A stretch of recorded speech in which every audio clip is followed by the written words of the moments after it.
Dhanya സർവവന്യ Mary ലോക മാതാ. നന്മ നേരും അമ്മ,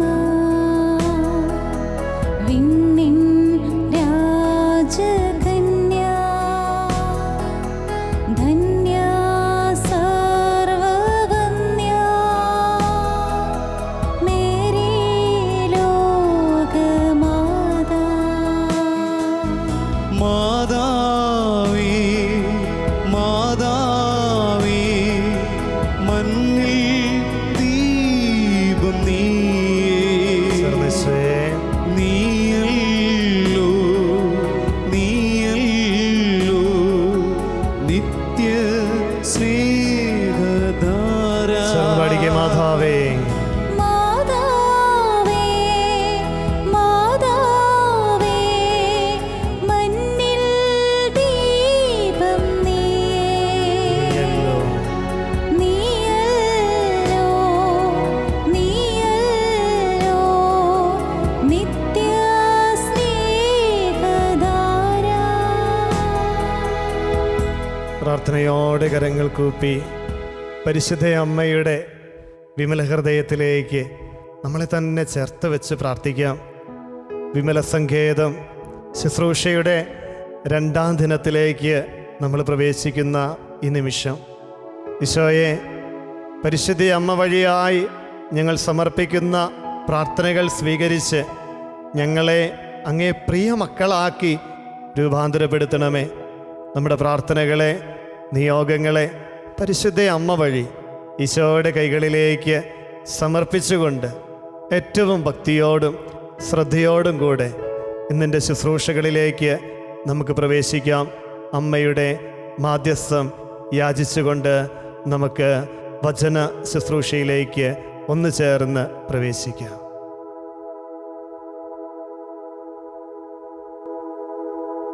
ഹബക്കുക്ക് പ്രവചനം 1-ാം അധ്യായം 5-ാം തിരുവചനം. പറഞ്ഞാൽ വിശ്വസിക്കാനാവാത്തൊരു പ്രവൃത്തി നിങ്ങളുടെ നാളുകളിൽ ഞാൻ ചെയ്യും. ഈശോയിൽ സ്നേഹം നിറഞ്ഞ മാതാപിതാക്കളെ, പ്രിയമുള്ള സഹോദരങ്ങളെ, എല്ലാവരെയും ഏറ്റവും സ്നേഹത്തോടെ വിമല സങ്കേതം 2ാം ദിന ശുശ്രൂഷകളിലേക്ക് സ്വാഗതം ചെയ്യുക. നമുക്കൊരുമിച്ച് പ്രാർത്ഥിച്ച് ദൈവകൃപകൾ സ്വന്തമാക്കുവാനായി പരിശുദ്ധ അമ്മയിലൂടെ അമ്മയുടെ കൈപിടിച്ച് നമുക്ക് മുന്നേറാം. പരിശുദ്ധ അമ്മ നമ്മളെ സഹായിക്കും കേട്ടോ. പരിശുദ്ധ അമ്മ പോലും തൻ്റെ ജീവിതത്തിൽ വിശ്വസിക്കാനാവാത്ത പ്രവൃത്തികൾ ദൈവം ചെയ്യുന്നത് കണ്ടവള. അപ്പം നാം ഇന്നേറ്റ് പറഞ്ഞ, നാം ശ്രവിച്ച ഈ വചനം, പറഞ്ഞാൽ വിശ്വസിക്കാനാവാത്ത ഒരു പ്രവൃത്തി നിങ്ങളുടെ നാളുകളിൽ ഞാൻ ചെയ്യും. ആ വലിയൊരു വചനത്തിൻ്റെ അഭിഷേകം നമ്മുടെ ജീവിതത്തിൽ ഉണ്ടാകുവാനായിട്ട് നമുക്ക് പ്രത്യേകമായിട്ട് പ്രാർത്ഥിക്കാം. ഈ ദിനങ്ങളിലെ ശുശ്രൂഷകളിലൂടെ പരിശുദ്ധ അമ്മ വഴിയായി ഈശോയുടെ വലിയ ഇടപെടൽ, വലിയ ദൈവിക ഇടപെടൽ നമ്മുടെ ജീവിതത്തിൽ ഉണ്ടാകുന്നതിന് വേണ്ടി നമുക്ക് പ്രത്യേകമായിട്ട് പ്രാർത്ഥിക്കണം. പ്രത്യേകിച്ച് ഈ 33 ദിനങ്ങളിലെ ശുശ്രൂഷകളിൽ നമ്മുടെ ഒരു നിയോഗം നമ്മൾ സമർപ്പിച്ച് പ്രാർത്ഥിക്കുന്നുണ്ട്. പൊതുവായ ഒരു നിയോഗം, നമ്മുടെ കുടുംബത്തിൻ്റെ ഏറ്റവും വലിയ ആവശ്യം ഏതാണോ ആ നിയോഗം നമ്മൾ ഇന്നലെ ഓർത്തു അതിനെ സമർപ്പിച്ച് എല്ലാ ദിവസവും ആ നിയോഗം സമർപ്പിക്കണം. ഒപ്പം ഇന്നിൻ്റെ നിയോഗം അത് മനസ്സിലൊന്ന് ഓർക്കണം. 33 ദിനങ്ങളിൽ വിമല ഹൃദയ പ്രതിഷ്ഠയിലൂടെ സ്വന്തമാക്കുവാൻ ആഗ്രഹിക്കുന്ന പൊതുനിയോഗം, അതുകൂടാതെ ഇന്നത്തെ ശുശ്രൂഷയിലൂടെ ദൈവമേ, എൻ്റെ ജീവിതത്തിൻ്റെ ഏതു മേഖലയിലാണോ നീ ഇടപെടേണ്ടത്, പറഞ്ഞാൽ വിശ്വസിക്കാൻ സാധിക്കാത്ത വിധം ദൈവത്തിൻ്റെ ഇടപെടൽ എങ്ങനെ നമ്മുടെ ജീവിതത്തിൽ ഉണ്ടാകുമെന്ന് നമുക്ക് വചനത്തിലൂടെ ധ്യാനിച്ചു പോകാം. സുഭാഷിതങ്ങളുടെ പുസ്തകം 16-ാം അധ്യായം 3-ാം തിരുവചനം. സുഭാഷിതങ്ങളുടെ പുസ്തകം 16-ാം അധ്യായത്തിൻ്റെ 3-ാം തിരുവചനം. നിന്റെ പ്രയത്നം കർത്താവിൽ അർപ്പിക്കുക, നിന്റെ പദ്ധതികൾ ഫലമണിയും. നിന്റെ പ്രയത്നം കർത്താവിൽ അർപ്പിക്കുക, നിന്റെ പദ്ധതികൾ ഫലമണിയും. അപ്പം നമ്മുടെ അധ്വാനങ്ങൾ ഫലമണിയണമെങ്കിൽ അവിടെ ഒരു ദൈവ കൃപയുണ്ടാകണം. നമ്മുടെ അധ്വാനങ്ങളിൽ ദൈവത്തിൻ്റെ സാന്നിധ്യം ഉണ്ടാകുമ്പോൾ അത് വിജയം കൈവരിക്കുന്നതായിട്ട്, അനുഗ്രഹമായിട്ട് മാറുന്നതായി നമുക്ക് കാണാനായിട്ട് സാധിക്കും. പ്രിയമുള്ളവരെ, നമ്മുടെ സാധാരണ ജീവിതത്തിൽ ഒന്ന് ചിന്തിക്കുകയാണ്. നമ്മുടെ സാധാരണ ജീവിതത്തിൽ നമ്മൾ ഏറ്റവും കൂടുതൽ പ്രാർത്ഥിക്കുന്ന സമയം എന്ന് പറയുന്നത് ഏതാ? ഒരു വിദ്യാർത്ഥിയെ സംബന്ധിച്ച് പരീക്ഷയുടെ സമയമാണ് ഏറ്റവും കൂടുതൽ പ്രാർത്ഥിക്കുന്നത്. പിള്ളേരൊക്കെ പരീക്ഷയുടെ സമയം അച്ഛാ പ്രാർത്ഥിക്കണം, നാളെ ഇന്ന പരീക്ഷയാ, ഭയങ്കര ടഫാണ്, പ്രാക്ടിക്കലുണ്ട്, അച്ഛൻ പ്രാർത്ഥിക്കണം എന്നൊക്കെ പറഞ്ഞ് വിളിക്കാറുണ്ട്, മെസ്സേജ് വിടാറുണ്ട്. ഈ പരീക്ഷയ്ക്ക് പോകുന്ന പിള്ളേരെ ശ്രദ്ധിച്ചാൽ മതി. ബസ്സിൽ ഇങ്ങനെ അല്ലെങ്കിൽ അവരുടെ വാഹനത്തിൽ യാത്ര ചെയ്യുമ്പോൾ ഏതെങ്കിലും പള്ളി കണ്ടാൽ അറിയാതെ കുമ്പിടും. സാധാരണ ദിവസമാണെങ്കിൽ ആ പള്ളി അവിടെ ഉണ്ടെന്ന് പോലും അറിയില്ല. ശരിയല്ലേ? അപ്പോൾ നമ്മുടെ കുഞ്ഞുങ്ങളെ സംബന്ധിച്ച പരീക്ഷയാണ് അവരുടെ ഒരു പ്രതികൂല സാഹചര്യം. ഒപ്പം തന്നെ നമ്മുടെയൊക്കെ അനുദിന ജീവിതത്തിൽ ഒരു പരാജയം സംഭവിക്കുമ്പോൾ, ഒരു രോഗമുണ്ടാകുമ്പോൾ, ജീവിതത്തിലൊരു പ്രശ്നം വരുമ്പോൾ, ഒരു പ്രതികൂല സാഹചര്യം വരുമ്പോൾ നാം ഓടി ദൈവത്തിൻ്റെ അടുത്തേക്ക് വരും. നാം കൂടുതൽ ദൈവത്തിൽ ആശ്രയിക്കുവാനായിട്ട് കടന്നു വരുന്നത് നമ്മുടെ ജീവിതത്തിൽ ദൈവത്തിൻ്റെ ഇടപെടൽ വേണമെന്ന് തോന്നുന്ന ഒരു നിമിഷം എന്ന് പറയുന്നത് പരാജയങ്ങളുടെ നിമിഷമാണ്. നമ്മുടെ തീരുമാനങ്ങൾ നാം ആഗ്രഹിക്കുന്ന വിധത്തിൽ നിറവേറാതെ വരുമ്പോൾ പ്രിയമുള്ളവരെ, നമ്മൾ അറിയാതെ ദൈവത്തിലേക്ക് കടന്നു വരികയാണ്. സുഭാഷിതങ്ങളുടെ പുസ്തകം 16:1 മനുഷ്യൻ പദ്ധതികൾ വിഭാവനം ചെയ്യുന്നു, അന്തിമ തീരുമാനമെടുക്കുന്നത് ദൈവമാണ്. അപ്പൊ ദൈവത്തോട് ചേർന്ന് നമ്മുടെ അനുദിന ജീവിതത്തിൻ്റെ പ്രവൃത്തികളെ, തീരുമാനങ്ങളെ നാം ക്രമീകരിക്കുമ്പോൾ അവിടെ വിജയം അനുഭവിക്കുവാനായിട്ട് നമുക്ക് ഓരോരുത്തർക്കും സാധിക്കും. പക്ഷെ നമുക്ക് എല്ലാവർക്കും ഇങ്ങനെ ചെയ്യാൻ ആഗ്രഹമുണ്ട്. ദൈവത്തിൻ്റെ ഹിതം പോലെ എൻ്റെ ജീവിതത്തിൽ നിറവേറണമെന്ന് ഞാൻ ആഗ്രഹിക്കുന്നുണ്ട്. പക്ഷേ എനിക്ക് പലപ്പോഴും അതിന് സാധിക്കാറില്ല. പൗലോസ്ലീഹ ലേഖനത്തിൽ പറയുന്നത് പോലെ റോമാലേഖനം 7-ാം 15, 19, 21 വചനങ്ങളിൽ ഇങ്ങനെ പറയുന്നു, ഞാൻ ചെയ്യുന്ന പ്രവൃത്തികൾ തന്നെ എനിക്ക് മനസ്സിലാകുന്നില്ല. എന്തെന്നാൽ ഞാൻ ഇച്ഛിക്കുന്നതല്ല, വെറുക്കുന്നതാണ് ഞാൻ ചെയ്യുന്നത്. ഇച്ഛിക്കുന്ന നന്മയല്ല, ഇച്ഛിക്കാത്ത തിന്മയാണ് ഞാൻ പ്രവർത്തിക്കുന്നത്. എങ്കിൽ അത് ഞാനല്ല, എന്നിൽ കുടികൊള്ളുന്ന, എന്നിൽ വസിക്കുന്ന പാപമാണ്. അങ്ങനെ നന്മ ചെയ്യാൻ ആഗ്രഹിക്കുന്ന എന്നിൽ തന്നെ തിന്മയുണ്ട് എന്ന ഒരു തത്വം ഞാൻ തിരിച്ചറിയുന്നു. അപ്പം നന്മ ചെയ്യാൻ ആഗ്രഹിക്കുന്ന എന്നിൽ ഒരു തിന്മയുണ്ട്. നാം എല്ലാവരും നല്ലത് ചെയ്യണമെന്നാണ് ആഗ്രഹിക്കുന്നത്. പക്ഷേ ആഗ്രഹിക്കാത്ത തിന്മകൾ, ആഗ്രഹിക്കാത്ത രീതിയിലുള്ള പ്രവർത്തനങ്ങൾ നമ്മുടെ ജീവിതത്തിൽ വന്നു പോകുന്നുണ്ടെങ്കിൽ ഈ ദിനത്തിൽ നമ്മൾ അതിനെക്കുറിച്ചാണ് ധ്യാനിക്കുന്നത്. അതിൽ നിന്നും എങ്ങനെ മോചനം പ്രാപിക്കാം, എങ്ങനെ ദൈവഹിതത്തോട് ചേർന്ന് നിൽക്കാം എന്നതിനെക്കുറിച്ചാണ് നമ്മൾ ഈ നിമിഷങ്ങളിൽ ധ്യാനിക്കുന്നത്. ഇതാണ് ലോകാരൂപിയുടെ പ്രവർത്തനം എന്ന് പറയുന്നത്. നന്മ ചെയ്യാൻ ആഗ്രഹിക്കുമ്പോൾ നാം അറിയാതെ തന്നെ തിന്മയുടെ സ്വാധീനം നമ്മുടെ ജീവിതത്തിലേക്ക് കടന്നു വരികയാണ്. പ്രിയമുള്ളവരെ, ഒരിക്കൽ പോട്ടാശ്രമത്തിൽ ഒരു കുടുംബം പ്രാർത്ഥിക്കുവാനായിട്ട് കടന്നു വന്നു. 9ാം ക്ലാസ്സിൽ പഠിക്കുന്ന കൊച്ച്. സ്കൂളിലെ ടീച്ചേഴ്സ് പേരൻസിനെ വിളിച്ചു. കുഞ്ഞിൻ്റെ കയ്യിൽ നിന്നും ലഹരി വസ്തു പിടിച്ചു. വലിയ സങ്കടത്തോടെ അപ്പനും അമ്മയും പോട്ടാശ്രമത്തിൽ കുഞ്ഞിനെയും കൊണ്ട് പ്രാർത്ഥിക്കാനായിട്ട് വന്നിരിക്കുക. ഈ മാതാപിതാക്കളോട്, കുഞ്ഞിനോട് സംസാരിച്ചു. നല്ല നിലയിലുള്ള അപ്പനും അമ്മയും. ഇപ്പം ഇവരുടെ കുഞ്ഞിൻ്റെ ഈ ഒരു ജീവിതത്തിൽ ഇതെങ്ങനെ ഉണ്ടായി എന്നറിയാനായിട്ട് ഇവരോട് അല്പം ഇവരുടെ മുൻപത്തെ ജീവിതത്തെക്കുറിച്ച്, ബാക്ക്ഗ്രൗണ്ടിനെ കുറിച്ച് ഇങ്ങനെ ചോദിച്ചു വരികയാണ്. ഇപ്പം ഇവർ പറഞ്ഞു, വെച്ചാൽ ഒരു ബിസിനസ്, ഒരു ടെക്സ്റ്റൈൽ ഷോപ്പായിരുന്നു അവർക്ക്, ഒരു തുണിക്കട. ഈ ഇദ്ദേഹം തന്നെയാണ് അവിടെ ജോലി ചെയ്തിരുന്നത്. ആരംഭ നാളുകളിൽ സാമാന്യം തരക്കേടില്ലാത്ത വിധത്തിൽ കച്ചവടങ്ങളൊക്കെ ഉണ്ടായിരുന്നു. എല്ലാ ദിവസവും ഏതാണ്ട് വൈകുന്നേരം ഒരു 7:30-8 മണിയോടുകൂടി കടയടച്ച് വീട്ടിൽ വരും.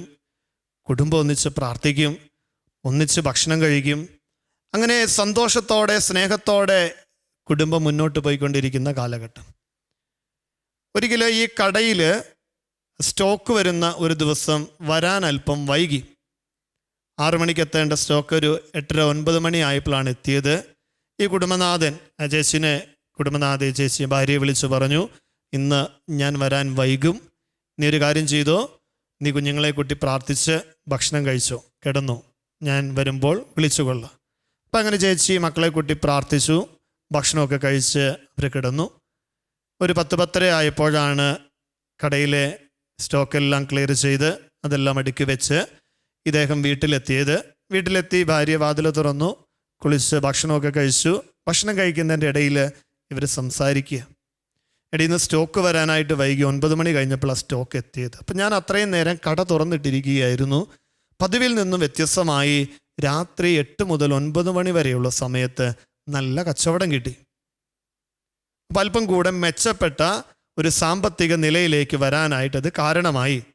എന്നിട്ട് ഈ ചേട്ടൻ, ഈ കുടുംബനാഥൻ ഭാര്യയോട് പറഞ്ഞു, നമുക്ക് 7:30 കടയടയ്ക്കുന്നത് നിർത്തി അല്പം കൂടെ വൈകി ഒരു 9 മണിക്ക് അടച്ചാൽ നമുക്ക് അല്പം കൂടെ മെച്ചപ്പെട്ട രീതിയിൽ കച്ചവടം മുന്നോട്ട് പോകും.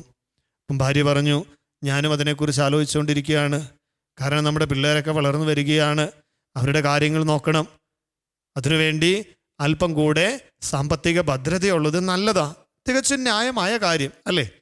അങ്ങനെ 7:30 കടയടച്ചിരുന്ന ചേട്ടൻ ഇതാ 9 മണിയായി. ദിവസങ്ങൾ, മാസങ്ങൾ, വർഷങ്ങൾ ഇങ്ങനെ മുന്നോട്ട് പോയപ്പോൾ 9, 9:30 10 മണിയൊക്കെ ആയി ചില ദിവസങ്ങൾ. പ്രിയമുള്ളവരെ, ഇവർ ആഗ്രഹിച്ചതുപോലെ സാമ്പത്തികമായിട്ടൊരു ഭദ്രതയുണ്ട്, അല്പം കൂടെ മെച്ചപ്പെട്ട കച്ചവടങ്ങൾ നടക്കുന്നു, കാര്യങ്ങളൊക്കെ ഇവർ ചിന്തിച്ച രീതിയിൽ മുന്നോട്ട് പോകുന്നു, കുഴപ്പമില്ല.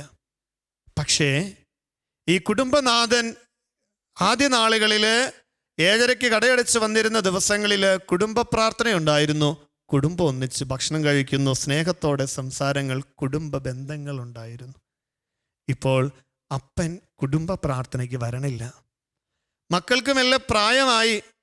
2ലും 3ലും പഠിച്ച കുഞ്ഞുങ്ങളിപ്പോൾ 7, 8, 9 ക്ലാസ്സിലെത്തി. ഈ അമ്മ സങ്കടത്തോടെ പറയുന്ന ഒരു കാര്യമുണ്ട്, അച്ഛാ, ഞാൻ ഈ പിള്ളേരെ പ്രാർത്ഥിക്കാൻ വിളിക്കുമ്പോൾ പിള്ളേർ ചോദിക്കുന്ന ഒരു ചോദ്യ, അമ്മ അപ്പൻ പ്രാർത്ഥിക്കാൻ വരണില്ലല്ലോ, ഞങ്ങൾ വരേണ്ടത് എന്തിനാ?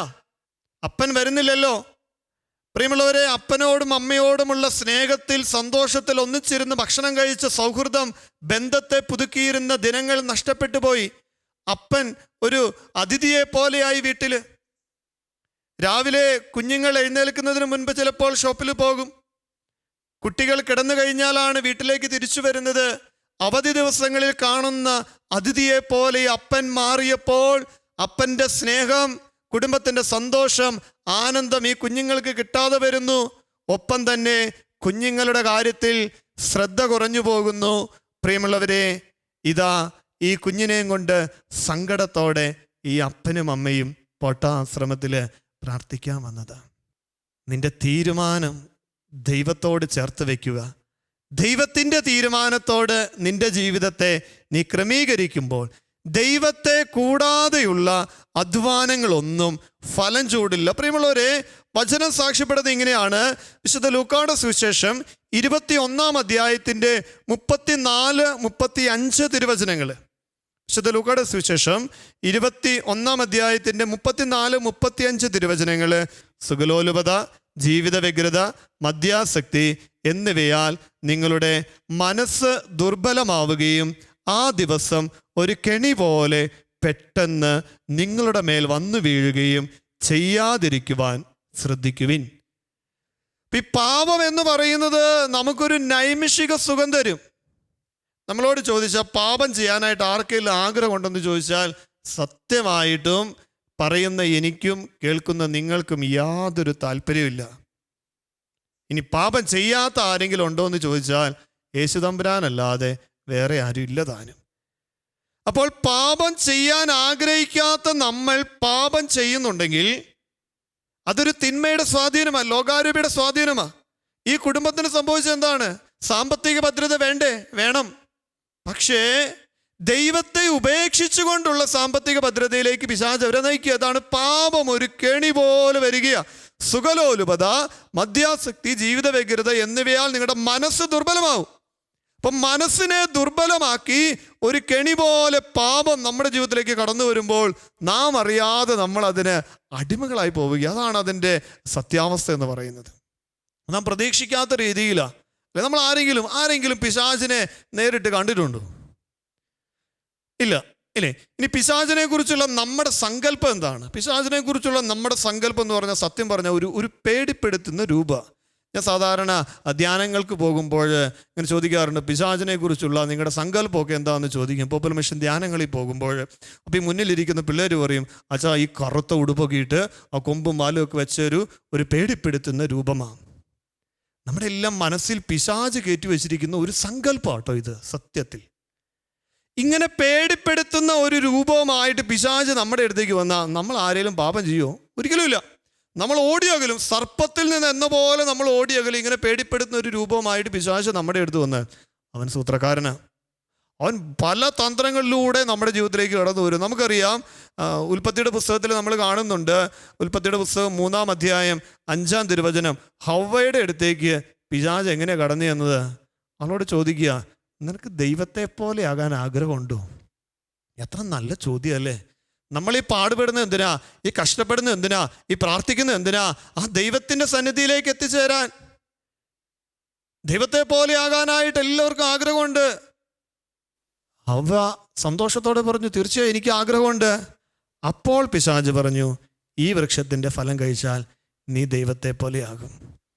ഹവ്വയൊക്കെ നല്ല സ്ത്രീയാണെന്നാണ് ഞാൻ വിശ്വസിക്കുന്നത്. കാരണേ, അവൾ ആ പഴം കഴിച്ചു. അത് പകുതി കഴിച്ച് തൻ്റെ ഭർത്താവിന് കൊടുത്തു.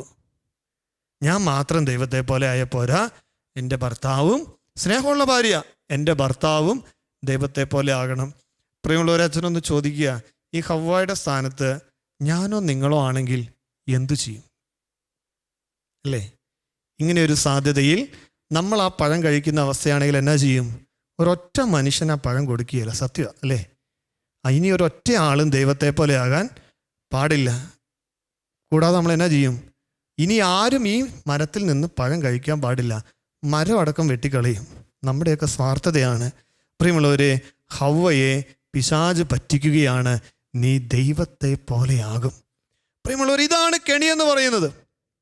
പ്രതീക്ഷിക്കാത്ത രീതിയിൽ പിശാച് ഇത് ഹവ്വയുടെ ജീവിതത്തിലേക്ക് കടന്നു വന്ന് അവളുടെ ജീവിതത്തെ ദൈവത്തിൽ നിന്നും അകറ്റിക്കളഞ്ഞു. ദൈവകൃപയിൽ നിന്നും അവളെ അകറ്റി. പാപം ഒരു കെണി പോലെ നമ്മുടെ ജീവിതത്തിലേക്ക് വരും. നമുക്കൊക്കെ ഈ കെണി വെച്ച് നല്ല പരിചയമുണ്ട്. ചിലപ്പോൾ എലിക്കെണിയാകാം, മറ്റ് ജന്തുക്കളെ പിടിക്കാനുള്ളതാകാം, പക്ഷികളെ പിടിക്കാനുള്ളതാകാം. കെണിയൊക്കെ വെച്ച് നമുക്ക് പരിചയമുണ്ട്. നമ്മൾ ഈ കെണി വയ്ക്കുന്നത് എന്തിനാണ്? നമ്മൾ കെണി വയ്ക്കുന്നത് അതിലെന്തെങ്കിലും ആഹാരമൊക്കെ ഇട്ട് ഇതിനെ പിടിക്കാൻ വേണ്ടിയിട്ടാണ്. പക്ഷേ ഈ കെണിയിൽ അകപ്പെടുന്ന ഒരു എലിയാകാം, പക്ഷിയാകാം, എന്തെങ്കിലും ചിന്തിക്കുന്നുണ്ടോ ഈ കെണി തങ്ങളുടെ ജീവിതത്തിന് ഹാനി വരുത്തുമെന്ന്, തങ്ങളുടെ ജീവിതത്തെ നശിപ്പിച്ച് കളയുമെന്ന് ചിന്തിക്കുന്നുണ്ടോ? ഒരിക്കലുമില്ല. പ്രിയമുള്ളവരെ, ഇതാണ് കെണിയെന്ന് പറയുന്നത്. അവർ ചിന്തിക്കുന്നത് തങ്ങൾക്കുള്ള ആഹാരമെന്ന, ഭക്ഷണമെന്ന പാപം ഇതുപോലെയാണ്. ലോകാരൂപം ഇതുപോലെയാണ്. നന്മയെന്ന് തോന്നുന്ന രീതിയിൽ നമ്മുടെ ജീവിതത്തിലേക്ക് തിന്മയായിട്ട് കടന്നു വന്ന് ദൈവ സാന്നിധ്യത്തിൽ നിന്ന് നമ്മളെ അകറ്റും. അതാണ് ഇപ്പോൾ വിശ്വസിക്കാനാകാത്ത വിധം ദൈവത്തിൻ്റെ ഒരു പ്രവൃത്തി ഈ നാളുകളിൽ, ഈ ദിവസങ്ങളിൽ നമ്മുടെ ജീവിതത്തിൽ നമുക്ക് അനുഭവിക്കണമെങ്കിൽ എന്തു ചെയ്യണം? നമ്മുടെ പദ്ധതികളെ, പ്രവൃത്തികളെ, ജീവിത ഉദ്യമങ്ങളെ ദൈവത്തിൻ്റെ കരങ്ങളിലേക്ക് ചേർത്ത് വയ്ക്കണം. നിന്റെ അധ്വാനങ്ങൾ ദൈവകരങ്ങളിലേക്ക് ചേർത്ത് വയ്ക്കുമ്പോൾ നിന്റെ ജീവിതം അനുഗ്രഹിക്കപ്പെടും, കൃപ നിറഞ്ഞതാകും. അപ്പം ദൈവത്തോട് ചേർന്ന് നിന്ന് നമ്മുടെ അധ്വാനങ്ങളെ മുന്നോട്ട് കൊണ്ടുപോകുമ്പോൾ ദൈവത്തെ കൂടാതെ, പ്രിയമുള്ളവരെ ഓർത്തേക്കണോട്ടോ, തമ്പുരാനെ കൂടാതെ നമുക്കൊന്നും ചെയ്യാൻ പറ്റില്ല. പരിശുദ്ധ അമ്മ നമ്മളെ ഓർമ്മപ്പെടുന്ന അതാണ്. ഈശോ കാനായിലെ ഭവനത്തിൽ ഉണ്ടായിരുന്നത് കൊണ്ടാണ് അവിടെ ദൈവാനുഗ്രഹം ഉണ്ടായത്. അപ്പം നിന്റെ ജീവിതത്തിൽ നീ ദൈവത്തെ കൂട്ടുപിടിച്ചെങ്കിൽ മാത്രമേ ഈ തിന്മയുടെ ബന്ധനങ്ങളിൽ നിന്ന്, ലോകാരൂപിയിൽ നിന്ന് നിനക്ക് മോചനം ഉണ്ടാവുകയുള്ളൂ.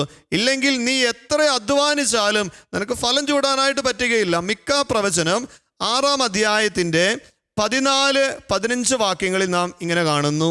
നീ ഭക്ഷിക്കും, എന്നാൽ തൃപ്തി വരികയില്ല.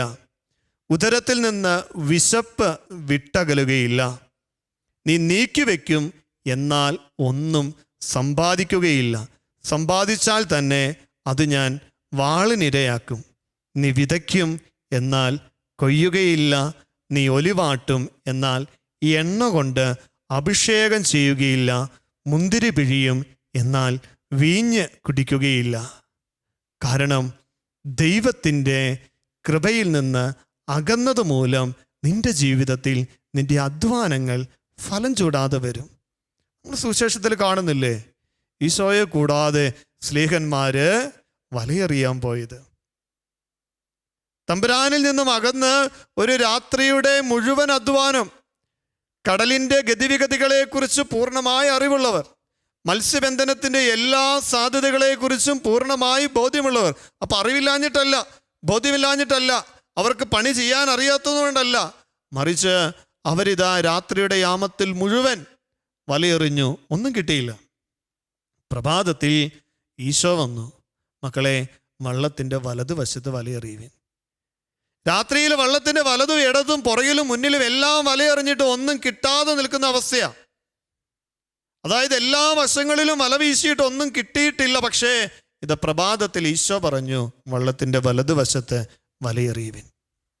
പ്രിയമുള്ളവരെ, വല നിറച്ച് മത്സ്യം ലഭിക്കുകയാണ്. വല നിറച്ച് മത്സ്യം ലഭിക്കുകയാണ്. അപ്പോൾ അവിടെ മത്സ്യങ്ങൾ ഇല്ലാത്തത് കൊണ്ടല്ല, ദൈവ സാന്നിധ്യം അവരിൽ നിന്നും നഷ്ടപ്പെട്ടത് കൊണ്ടാണ് അവർക്ക് അധ്വാനത്തിൻ്റെ ഫലം അനുഭവിക്കുവാൻ സാധിക്കാതെ വന്നത്. ഒരു പോപ്പുലർ ധ്യാനത്തിൽ ഭവന സന്ദർശനത്തിന് പോകുന്ന വേളയിൽ ഞാൻ വീട്ടിൽ കടന്നു ചെന്നു. ആ വീട്ടിലേക്ക് എന്നെ കൂട്ടിക്കൊണ്ട് പോകുന്ന ചേട്ടൻ പറഞ്ഞു, അച്ഛാ ആദ്യം ഇന്ന വീട്ടിലൊന്ന് പോകണം, അവർക്ക് ജോലിക്ക് പോകാനുള്ളതാണ്. അപ്പം അങ്ങനെ ഞാനൊരു 8:30 കഴിഞ്ഞതോടുകൂടി ആ വീട്ടിലെത്തി. ആ വീട്ടിലെത്തിയപ്പോൾ ആ വീട്ടിലെ കുടുംബനാഥ മാത്രമേ ഉള്ളൂ. ചേച്ചി ജോലിക്ക് പോകാൻ വേണ്ടി ഒരുങ്ങി നിൽക്കുന്നു. എന്നോട് പറഞ്ഞ കാര്യം ഇതാണ്, അച്ഛാ ഞങ്ങൾക്ക് വേണ്ടി ഒന്ന് പ്രാർത്ഥിക്കണം. അപ്പം ഞാൻ ചോദിച്ചു, വീട്ടിൽ ആരൊക്കെയുണ്ട്? ചേട്ടനുണ്ട്, 2 ആൺമക്കളുണ്ട്, അവർ വിവാഹിതരാണ്, അവർക്ക് കുഞ്ഞുങ്ങളുണ്ട്. ചേട്ടന് ജോലിയുണ്ട്, 2 ആൺമക്കൾ, അവർക്ക് ജോലിയുണ്ട്, അവരുടെ ഭാര്യമാർക്ക് ജോലിയുണ്ട്, ഈ അമ്മ ഈ ചേച്ചിക്ക് ജോലിയുണ്ട്, വീട്ടിൽ 6 പേർക്ക് ജോലിയുണ്ട്. അമ്മ പറഞ്ഞു, അവരൊക്കെ ജോലിക്ക് പോയി അച്ഛൻ, ഞാനും ഇപ്പോൾ പോകും, അതുകൊണ്ടാണ് അച്ഛനെ ആദ്യം വിളിച്ചത്, ഞങ്ങൾക്ക് വേണ്ടി ഒന്ന് പ്രാർത്ഥിക്കണം. ഞാൻ പ്രാർത്ഥിക്കാനായി തിരുഹൃദയ രൂപത്തിൻ്റെ മുൻപിൽ കൈകൂപ്പി നിന്നിട്ട് ഈ അമ്മച്ചിയോട് ചോദിച്ചു, അമ്മ എന്ത് നിയോഗത്തിന് വേണ്ടിയിട്ട് അച്ഛൻ പ്രാർത്ഥിക്കേണ്ടത്? അമ്മ പറഞ്ഞു, അച്ഛാ കുടുംബ സമാധാനമില്ല, ഞങ്ങൾ 6 പേര് അധ്വാനിക്കുന്നുണ്ട്, അച്ഛാ ഒരു സന്തോഷം ഞങ്ങളുടെ വീട്ടിലില്ല, കടബാധ്യതകളുണ്ട്, അതൊക്കെ ഒരു പക്ഷേ ഈ അധ്വാനം കൊണ്ട് മാറിപ്പോയിക്കോളും, പക്ഷേ ഇത്രയും പേർ ഒന്നിച്ചിരുന്ന് ഞങ്ങൾ ഭക്ഷണം കഴിച്ചിട്ട് നാളുകളേറെയായി, സന്തോഷമില്ല, സമാധാനമില്ല, ധ്യാനത്തിന് ഞാൻ മാത്രമേ വരുന്നുള്ളൂ. സങ്കടത്തോടെ അമ്മ ഇത് പറയുമ്പോൾ കണ്ണുകൾ നിറയുന്നുണ്ട്. പ്രിയമുള്ളവരെ, ഓർക്കണോട്ടോ, എന്തിനാ നമ്മുടെ അധ്വാനങ്ങൾ, നമ്മുടെ കഷ്ടപ്പാടുകളൊക്കെ എന്തിനാ? ഒരു സന്തോഷമുള്ള ഒരു ജീവിതം, ഒരു സംതൃപ്തിയുള്ള ജീവിതം. നമ്മുടെ അധ്വാനങ്ങളിൽ സംതൃപ്തിയും സന്തോഷവും ദൈവാനുഗ്രഹവും കടന്നു വരണമെങ്കിൽ ദൈവത്തോട് ചേർന്നതായിരിക്കണം നമ്മുടെ അധ്വാനം. ദൈവത്തെ മാറ്റിവെച്ചുകൊണ്ടുള്ള അധ്വാനങ്ങൾ ഫലം ചൂടില്ല എന്ന് വചനം നമ്മളെ ഓർമ്മപ്പെടുത്തുമ്പോൾ പ്രിയമുള്ളവരെ, തിരിച്ചറിയേണ്ട ഒരു കാര്യമുണ്ട്. പാപം അതൊരു കെണി പോലെ കടന്നു വരും. കെണി പോലെയാ, യാതൊരു മാറ്റവുമില്ല. സുഖലോലുപത, ജീവിത വ്യഗ്രത, മദ്യാസക്തി എന്നിവയാൽ നമ്മുടെ മനസ്സിനെ ദുർബലമാക്കാൻ പാപം ഒരു കെണി പോലെ കടന്നു വരും. ഒരു സുഖം തരും, ഒരു സന്തോഷം തരും. നല്ലതെന്ന് തോന്നണ രീതിയിൽ പാപം കടന്നു വരുമ്പോൾ അതിൽ നിന്നും മാറി നിൽക്കുവാനായി ദൈവത്തിൻ്റെ സന്നിധിയിലേക്ക് നമ്മൾ ചേർന്ന് നിൽക്കണം. അവിടെയാണ് പരിശുദ്ധ അമ്മ ഇപ്രകാരം നമ്മെ ഓർമ്മപ്പെടുത്തുകയാണ്. പരിശുദ്ധ അമ്മ പറയുകയാണ്, നിന്റെ ജീവിതത്തോണി തുഴയാനുള്ള കൊച്ചു പങ്കായമാണ് ഞാനെന്ന് നീ മറക്കുന്നു. നിന്റെ ജീവിതത്തോണി തുഴയാനുള്ള കൊച്ചു പങ്കായം. അപ്പം നമ്മുടെ ജീവിതത്തോണി മുന്നോട്ട് പോകണമെങ്കിൽ നടുക്കടലിൽ പങ്കായമില്ലാതെ തോണി മാത്രം നിന്നിട്ട് കാര്യമില്ല.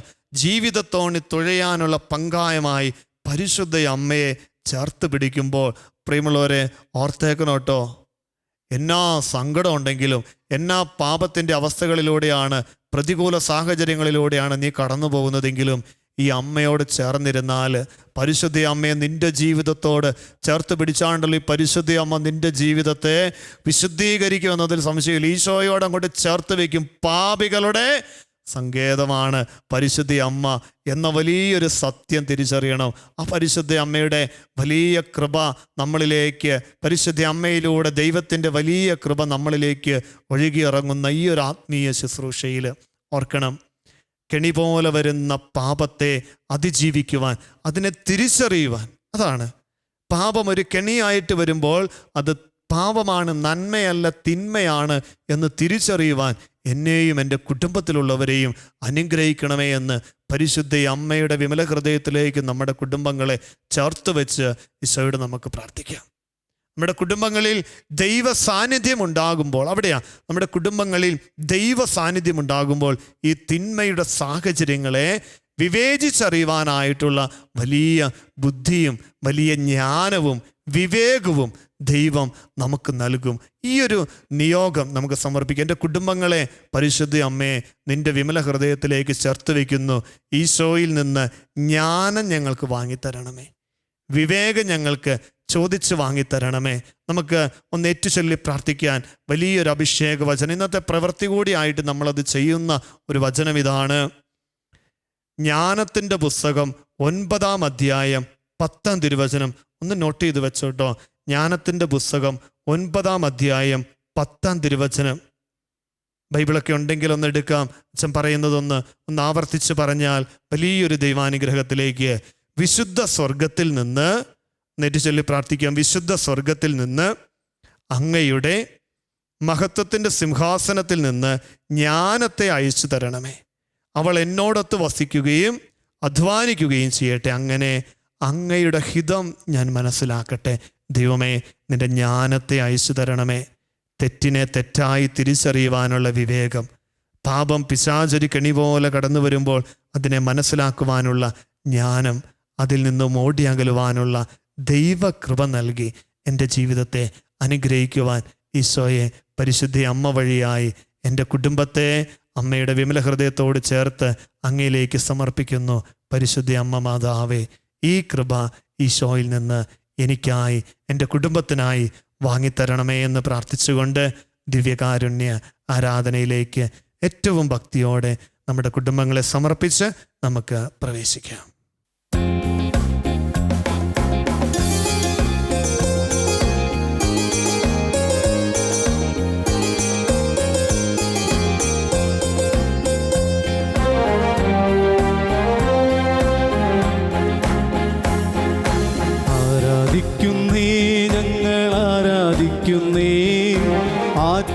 ആത്മനാഥനേശുവിനെ ആരാധിക്കുന്നേ, ആരാധിക്കുന്നേ ഞങ്ങൾ ആരാധിക്കുന്നേ, ആത്മനാഥനേശുവിനെ ആരാധിക്കുന്നേ, ആരാധിക്കുന്നേ ഞങ്ങൾ ആരാധിക്കുന്നേ, ആത്മാവിലും സത്യത്തിലും ആരാധിക്കുന്നേ, ആരാധിക്കുന്നേ ഞങ്ങൾ ആരാധിക്കുന്നേ, ആത്മാവിലും സത്യത്തിലും ആരാധിക്കുന്നേ.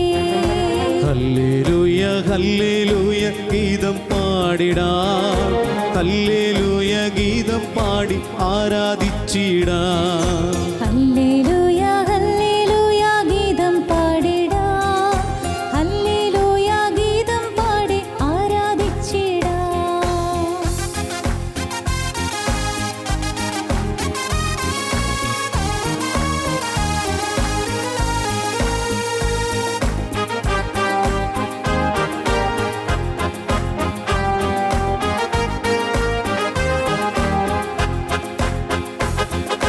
ഇന്നു ഞങ്ങൾ വിശ്വാസത്താൽ ആരാധിക്കുന്നു, അന്നു ഞങ്ങൾ മുഖം കണ്ട് ആരാധിച്ചിടും.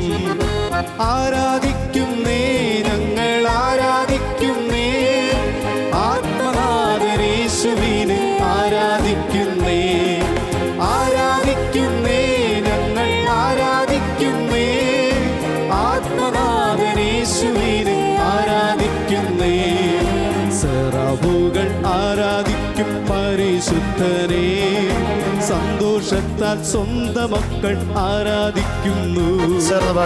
ആരാധിക്കുന്നേ ഞങ്ങൾ ആരാധിക്കുന്നേ, ആത്മനാഥനേശുവിനെ ആരാധിക്കുന്നേ, ആരാധിക്കുന്നേ ഞങ്ങൾ ആരാധിക്കുന്നേ, ആത്മനാഥനേശുവിനെ ആരാധിക്കുന്നേ.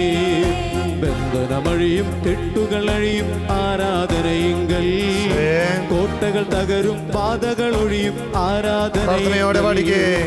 ആരാധിക്കുന്നേ ഞങ്ങൾ ആരാധിക്കുന്നേ, ആത്മനാഥനേശുവിനെ ആരാധിക്കുന്നേ, ആരാധിക്കുന്നേ ഞങ്ങൾ ആരാധിക്കുന്നേ, ആത്മനാഥനേശുവിനെ ആരാധിക്കുന്നേ. രോഗം രോഗം മാറും, ക്ഷീണം മാറും ആരാധനയെങ്കിൽ.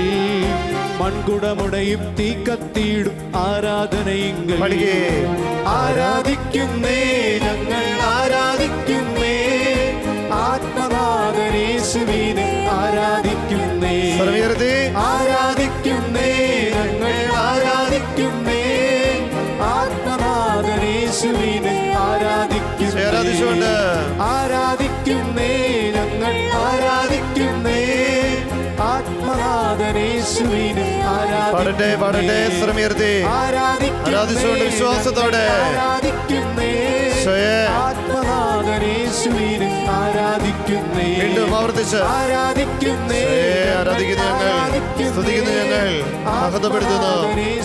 ഹല്ലേലൂയ, ഹല്ലേലൂയ, ഹല്ലേലൂയ, ഹല്ലേലൂയ, ഹല്ലേലൂയ, ഹല്ലേലൂയ.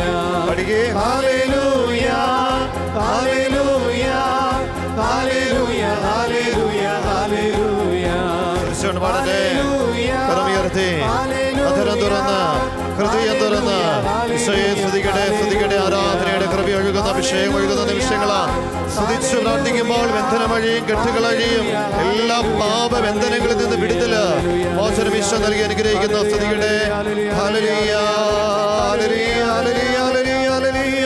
ഈശോയേ ആരാധന, പരിശുദ്ധനേ ആരാധന. ഹല്ലേലൂയ, ഹല്ലേലൂയ, ഹല്ലേലൂയ,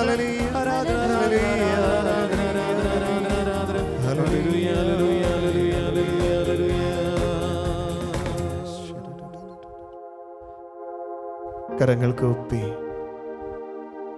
നമ്മളെ അനുഗ്രഹിക്കുവാൻ, ജീവിതത്തെ വിശുദ്ധീകരിക്കുവാൻ, ദൈവമക്കളുടെ സ്വാതന്ത്ര്യത്തിലേക്ക് നമ്മളെ ഉയർത്തുവാൻ കടന്നു വന്നിരിക്കുന്ന ദിവികാരുണീശോയെ ആരാധിച്ച് മഹത്വപ്പെടുത്തി ശിരസ് നമിച്ച് പരിശുദ്ധ പരമ ദിവികാരുണീശോയ്ക്ക് എന്നേരവും ആരാധനയും സ്തുതിയും പുകഴ്ചയും ഉണ്ടായിരിക്കട്ടെ. ഞങ്ങളെ ഓരോരുത്തരെയും പേര് ചൊല്ലി വിളിച്ച് ഞങ്ങളുടെ ജീവിതങ്ങളെ കൈപിടിച്ച് നയിക്കുന്ന പരിശുദ്ധ പരമ ദിവികാരുണീശോയ്ക്ക് എന്നേരവും ആരാധനയും സ്തുതിയും പുകഴ്ചയും ഉണ്ടായിരിക്കട്ടെ. ഞങ്ങളുടെ ജീവിതയാത്രയിൽ ഞങ്ങളുടെ കൂടെയായിരിക്കുന്ന, ഞങ്ങളുടെ പ്രവൃത്തികളെ വിശുദ്ധീകരിച്ച് അനുഗ്രഹിക്കുന്ന പരിശുദ്ധ പരമ ദിവികാരുണീശോയ്ക്ക് എന്നേരവും ആരാധനയും സ്തുതിയും പുകഴ്ചയും ഉണ്ടായിരിക്കട്ടെ. പ്രാർത്ഥനയോടെ കരങ്ങൾ കൂപ്പി ഏറ്റവും ഭക്തിയോടെ നമ്മളായിരിക്കുന്ന ഇടങ്ങളിൽ നമുക്ക് സ്വസ്ഥമായിട്ടിരിക്കാം.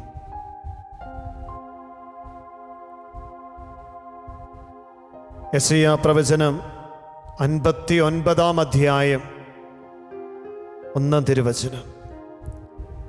രക്ഷിക്കാനാകാത്ത വിധം കർത്താവിൻ്റെ കരം കുറുകിപ്പോയിട്ടില്ല, കേൾക്കാനാകാത്ത വിധം അവിടുത്തെ കാതുകൾക്ക് മാന്ദ്യം സംഭവിച്ചിട്ടില്ല.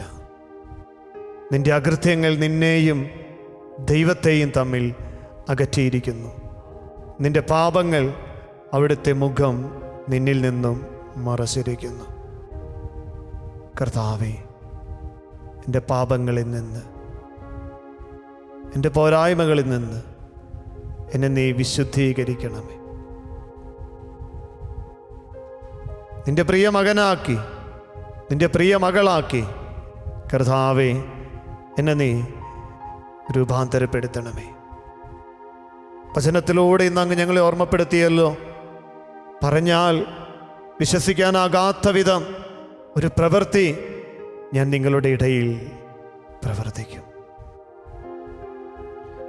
പറഞ്ഞാൽ വിശ്വസിക്കാനാകാത്ത വിധം ഒരു പ്രവൃത്തി നിങ്ങളുടെ നാളുകളിൽ നിങ്ങൾ ദർശിക്കും. ഹബക്കൂക്ക് പ്രവചനം 1:5 തിരുവചനം. കർത്താവേ, വചനത്തിൻ്റെ വലിയൊരു നിറവ്, അഭിഷേകം, ഞങ്ങളുടെ അനുദിന ജീവിതത്തിൻ്റെ പദ്ധതികൾ അങ്ങയുടെ ഹിതത്തോട് ചേർത്ത് വയ്ക്കുവാൻ ഞങ്ങളെല്ലാവരെയും അങ്ങേ തിരുസന്നിധിയിലേക്ക് സമർപ്പിക്കുന്നു. അങ്ങേ തിരുഹൃദയത്തിലേക്ക് ഞങ്ങളെല്ലാവരെയും പൊന്നു തമ്പുരാനെ ഞങ്ങളിതാ ചേർത്ത് വയ്ക്കുന്നു. നിൻ്റെ കൃപകളാൽ, അനുഗ്രഹങ്ങളാൽ ഞങ്ങളുടെ ജീവിതത്തെ നീ നിറയ്ക്കണമേ. വിമല സങ്കേതം ശുശ്രൂഷയുടെ രണ്ടാം ദിനത്തിലെ അഭിഷേക ആരാധനയിൽ ഞങ്ങൾ പ്രാർത്ഥിക്കുമ്പോൾ, കർത്താവേ, ഞങ്ങൾക്കെല്ലാവർക്കും നന്മ ചെയ്യാൻ ആഗ്രഹമുണ്ട്, പക്ഷേ ആഗ്രഹിക്കാത്ത തിന്മ ഞങ്ങൾ അറിയാതെ പ്രവർത്തിച്ചു പോവുകയാണ്.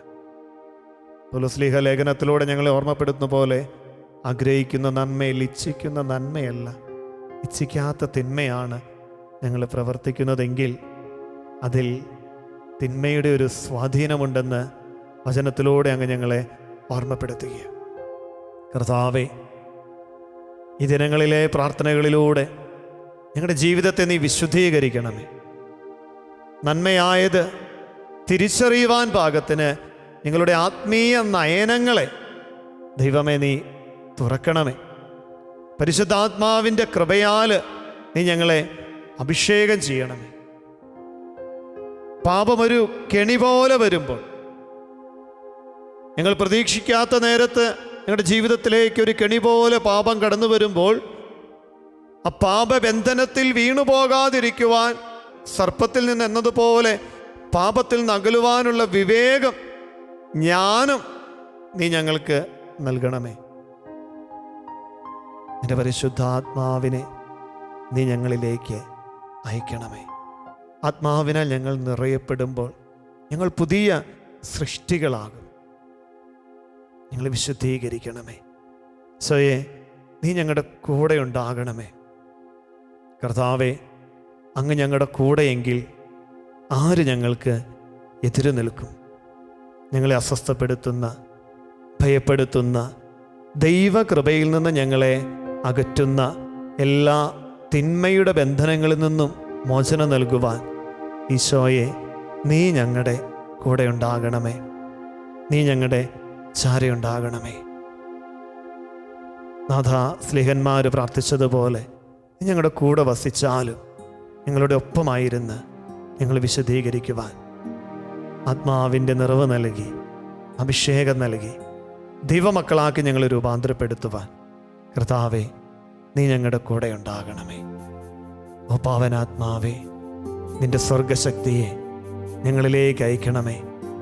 തിന്മയുടെ ബന്ധനങ്ങളിൽ നിന്ന്, പാപത്തിൻ്റെ സാഹചര്യങ്ങളിൽ നിന്ന്, പിശാചിൻ്റെ പ്രലോഭനങ്ങളിൽ നിന്ന് അകന്നു നിൽക്കുവാൻ നീ ഞങ്ങൾക്ക് കൃപ നൽകണം. ഇരുകരങ്ങളെ ഹൃദയത്തോട് ചേർത്ത് വെച്ച് ആത്മാവ് നമ്മിലേക്ക് എഴുന്നള്ളി വരുമ്പോൾ പരിശുദ്ധ അമ്മയിൽ ദൈവസാന്നിധ്യം ആത്മാവിനാൽ പൂരിതമായി തീർന്നതുപോലെ, നിറഞ്ഞതുപോലെ ആത്മാവെ ഞങ്ങളെ നയിക്കണമേ. ദൈവമക്കളാക്കി, ദൈവത്തിൻ്റെ പ്രിയ മക്കളാക്കി ഞങ്ങളെ രൂപാന്തരപ്പെടുത്തണമേ. ചേർന്ന് പാടട്ടെ, പ്രാർത്ഥിക്കട്ടെ. ഓ പാവനാത്മാവേ,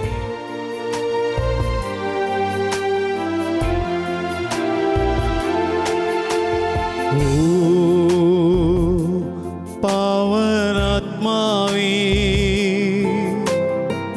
ശൂന്യത നിറയുമി താഴ്വരയിൽ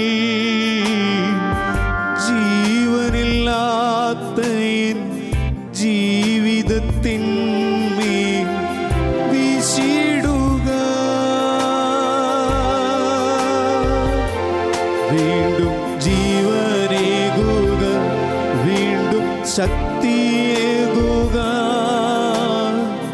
പാവനാത്മാവേ, നീ എന്നിൽ നിറഞ്ഞിടുക. ചേർന്ന് പാടി പ്രാർത്ഥിക്കട്ടെ.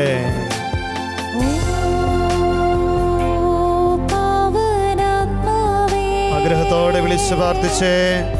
ശൂന്യത നിറയുമീ താഴ്വരയിൽ ജീവനില്ലാത്ത എൻ ജീവിതത്തിന്മേൽ വീശിടുക. വീണ്ടും ജീവനേകുക, വീണ്ടും ശക്തിയേകുക.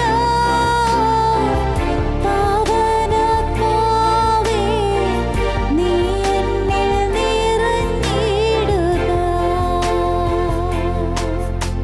കണ്ണുകളടച്ച് കരങ്ങൾ ഹൃദയത്തോട് ചേർക്കുമ്പോൾ എൻ്റെ പാപത്തിൻ്റെ എല്ലാ ബന്ധനങ്ങളിൽ നിന്ന്, പ്രത്യേകിച്ച് പാപം ഒരു കെണി പോലെ കടന്നു വരുമ്പോൾ എൻ്റെ മനസ്സ് ദുർബലമായി പോകുന്ന നിമിഷങ്ങളിൽ ഞാൻ പാപത്തിന് അടിമയായി തീരുകയാണ്.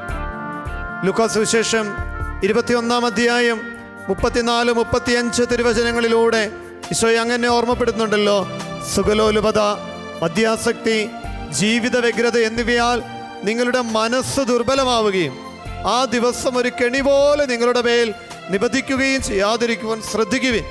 കർത്താവേ, ഞങ്ങളുടെ മനസ്സ് അങ്ങ് നൽകിയ ശക്തി, അങ്ങ് നൽകിയ കരുത്തിൽ വിശുദ്ധിയോടെ മുന്നേറുവാൻ, പാപത്തിൻ്റെ പ്രലോഭനങ്ങളിൽ തളർന്നു പോകാതെ, തിന്മയുടെ കെണികളിൽ വീണു പോകാതെ അങ്ങയെ മുറുകെ പിടിച്ചുകൊണ്ട് ജീവിക്കുവാൻ ആത്മാവിനാൽ ഞങ്ങളെ നിറയ്ക്കണമേ. എല്ലാ പാപ ബന്ധനങ്ങളിൽ നിന്നും പ്രലോഭന സാഹചര്യങ്ങളിൽ നിന്നും വിടുതൽ നൽകണമേ, മോചനം നൽകണമേ. ആഗ്രഹത്തോടെ ചേർന്ന് പാടട്ടെ, പ്രാർത്ഥിക്കട്ടെ. ഓ പാവനാത്മാവേ, മുള്ളുകൾ നിറയും എൻ മരുഭൂവിൽ പാപങ്ങളേറെയുള്ള എൻ ജഡത്തിന്മേൽ തീടുക. വീണ്ടും ശക്തി നൽകുക, വീണ്ടും അഗ്നി നൽകുക.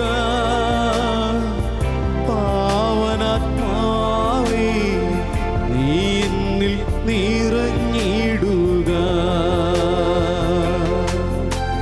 ഓ പാവനാത്മാവേ,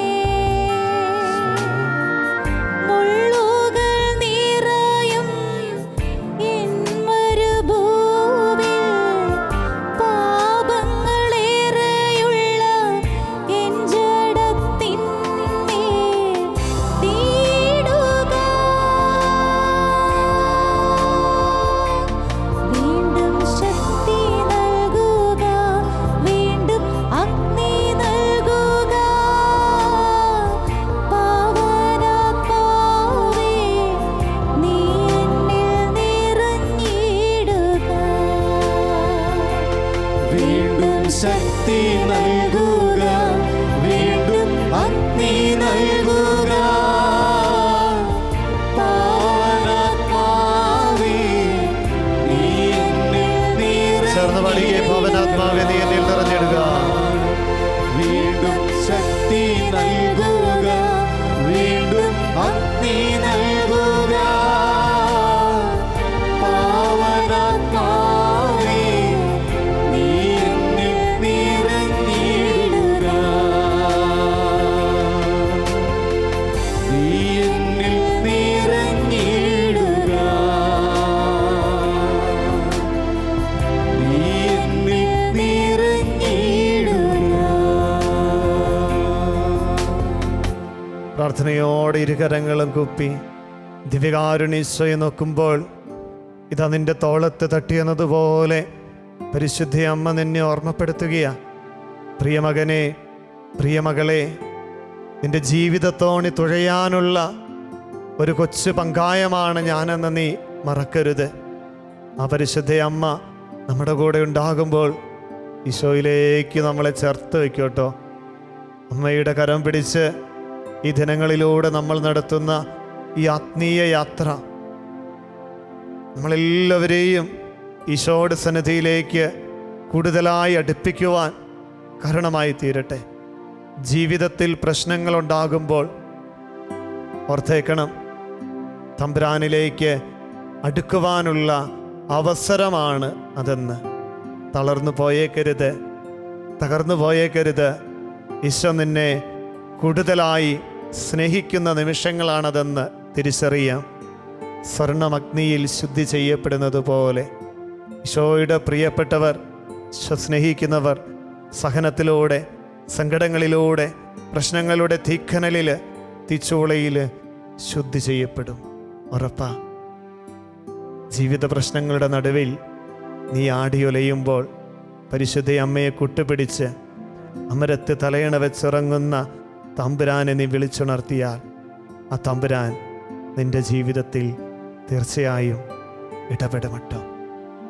കണ്ണുകളടച്ച് ഇരുകരങ്ങൾ ഹൃദയത്തോട് ചേർക്കുമ്പോൾ ഈ 2-ാം ദിനത്തിലെ എല്ലാ പ്രാർത്ഥന നിയോഗങ്ങളെയും ഒന്ന് മനസ്സിലോർത്തെ ഈശോയുടെ അൾത്താരയിലേക്ക് ആ നിയോഗങ്ങളെ ഒന്ന് സമർപ്പിച്ച് നമ്മൾ പ്രാർത്ഥിക്കാൻ പോവുകയാണ്.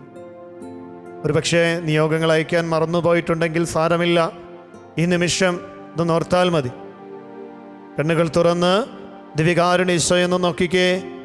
ഇതാ നമ്മുടെ നിയോഗങ്ങളെ കർത്താവിൻ്റെ ദിവ്യകാരുണ്യ സന്നിധിയിലേക്ക് ചേർത്ത് വെച്ച് പ്രാർത്ഥിക്കുവാൻ പോകുന്ന നിമിഷങ്ങളാണ്.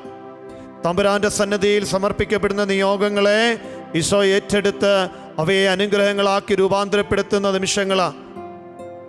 ഇപ്പോൾ നിന്റെ മനസ്സിൽ നിന്റെ കുടുംബത്തിൻ്റെ പ്രാർത്ഥന നിയോഗം ഉണ്ടാകട്ടെ. വിമല സങ്കേത ശുശ്രൂഷയിലൂടെ നീ സമർപ്പിക്കുന്ന നിന്റെ നിയോഗം മനസ്സിലോർക്കുക. ഇവിടേക്ക് അയച്ചിട്ടുള്ള എല്ലാ നിയോഗങ്ങളെയും ദിവ്യകാരുണ്യ ഈശോയെ നിന്റെ സന്നിധിയിലേക്ക് ഇതാ ഞങ്ങൾ ചേർത്ത് വയ്ക്കുന്നു. ഈ ദിവസങ്ങളിൽ ശലോം കൂട്ടായ്മയുടെ മധ്യസ്ഥ പ്രാർത്ഥനയിൽ ഈ നിയോഗങ്ങൾക്ക് വേണ്ടി നിങ്ങൾക്ക് എല്ലാവർക്കും വേണ്ടി പ്രാർത്ഥിക്കുന്നുണ്ട്. ഈശോ തൻ്റെ കൃപകളാൽ അനുഗ്രഹങ്ങളാൽ നമ്മളെല്ലാം നിറയ്ക്കുന്ന നിമിഷങ്ങളാണ്. പ്രത്യേകമായിട്ട് ജോലി തടസ്സം മാറുവാൻ, ജോലിയിലുള്ള തടസ്സങ്ങൾ മാറി നല്ല ജോലി ലഭിക്കുവാനായിട്ട് പ്രാർത്ഥന ചോദിച്ചിരിക്കുന്ന സഹോദരങ്ങളെ സമർപ്പിക്കുന്നു. നിങ്ങളുടെ കുടുംബങ്ങളിൽ ജോലി അതുമായിട്ട് ബന്ധപ്പെട്ടുള്ള തടസ്സങ്ങളുണ്ടെങ്കിൽ ആ പ്രിയപ്പെട്ട മക്കളെ ഒന്ന് സമർപ്പിച്ച് പ്രാർത്ഥിച്ച്. ഹോസ്പിറ്റലിലായിരിക്കുന്ന ഒരു നവജാത ശിശു അല്പം നേരത്തെ ഉണ്ടായി, അതുമൂലമുള്ള ബുദ്ധിമുട്ടുകൾ, ആശുപത്രിയിലായിരിക്കുന്ന കുഞ്ഞിനെ സമർപ്പിക്കുന്നു. എല്ലാ കുഞ്ഞു മക്കളെയും പിഞ്ചു കുഞ്ഞുങ്ങളെല്ലാവരെയും സമർപ്പിക്കാം. നമുക്കൊരു നിമിഷം പ്രാർത്ഥിക്കാം. നമ്മുടെ ഭവനങ്ങളിലുള്ള കുഞ്ഞു മക്കളെ ഈശോയുടെ സന്നിധിയിലേക്ക് സമർപ്പിക്കാം, പ്രാർത്ഥിക്കാം.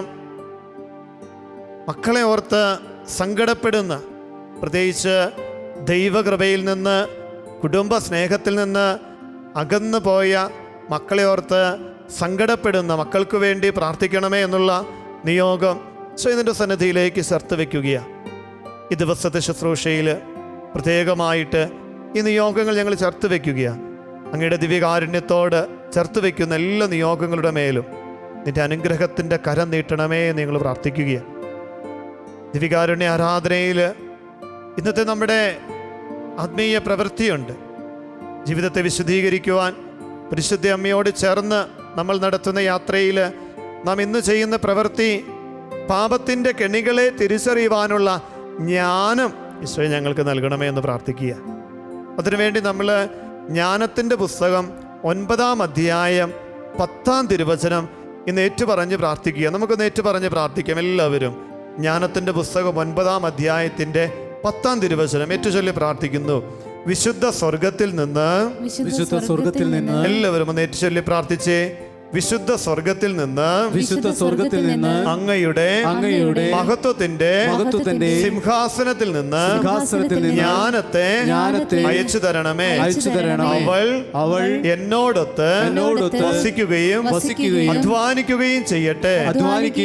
അങ്ങനെ അങ്ങയുടെ ഹിതം ഞാൻ മനസ്സിലാക്കട്ടെ. കർത്താവായ ഈശോയെ, ദിവ്യകാരുണ്യ ഈശോയെ, ഞങ്ങളിപ്പോൾ ഏറ്റുപറഞ്ഞ വചനത്തിന്റെ അഭിഷേകത്താൽ ജ്ഞാനം പകരണമേ. തിന്മയുടെ കെണികളിൽ നിന്നും അകന്നു നിൽക്കുവാൻ ഞങ്ങൾക്ക് ജ്ഞാനം നൽകണമേ. ഹല്ലേലൂയ, ഹല്ലേലൂയ, ഹല്ലേലൂയ, ഹല്ലേലൂയ. നമുക്കെല്ലാവർക്കും ദിവ്യകാരുണ്യ ഈശോയുടെ സന്നിധിയിൽ മുട്ടിന്മേലായിരിക്കാം. കരങ്ങൾ കൂപ്പി ഈശോയുടെ ആശീർവാദത്തിനായിട്ട് ഒരുങ്ങുമ്പോൾ നമ്മളിപ്പോൾ പറഞ്ഞ വചനം ഈ ദിവസം ആവർത്തിച്ച് നമ്മൾ പറയുന്നു. വചനത്തിൻ്റെ അഭിഷേകത്താൽ ഞങ്ങളെ അനുഗ്രഹിക്കണേ എന്ന് പ്രാർത്ഥിക്കുന്നു. ഈശോയെ, നിൻ്റെ ജ്ഞാനം കൊണ്ട് ഞങ്ങളെ നിറയ്ക്കണമേ. തിന്മയുടെ കെണികളെ അതിജീവിക്കുവാൻ ഞങ്ങൾക്ക് നീ കൃപ നൽകണമേ. അമ്മ മാതാവേ, ഞങ്ങൾക്കായി അങ്ങേ തിരുക്കുമാരനോട് അമ്മ മാധ്യസ്ഥം അപേക്ഷിക്കണമേ. പ്രാർത്ഥനയോടെ പൊന്നുതമ്പുരാൻ്റെ ആശീർവാദം നമുക്ക് സ്വീകരിക്കാം. പരിശുദ്ധ ശരീരത്താലും വിലയേറിയ രക്തത്താലും പാപത്തിൻ കറകളിൽ നിന്നും മർത്യനു നീ മോചനമേകി. സകലേശാ ദിവ്യ കടാക്ഷം തൂഗണമേ വത്സല സുതരിൽ നിർമ്മലരായി ജീവിച്ചിടുവാൻ ചിന്തണമേ ദിവ്യവരങ്ങൾ.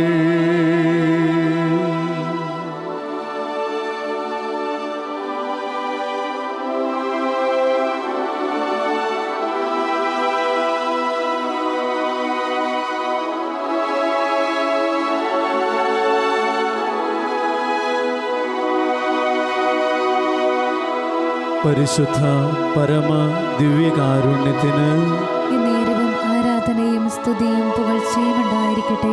പരിശുദ്ധ പരമ ദിവ്യകാരുണ്യത്തിന് നേരവും ആരാധനയും സ്തുതിയും പുകഴ്ചയും ഉണ്ടായിരിക്കട്ടെ.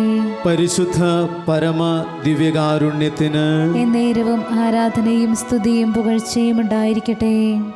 ഇന്നത്തെ പ്രവൃത്തി ജ്ഞാനത്തിൻ്റെ പുസ്തകം 9-ാം അധ്യായം 10-ാം തിരുവചനം ഏറ്റുപറഞ്ഞ് പ്രാർത്ഥിക്കുക.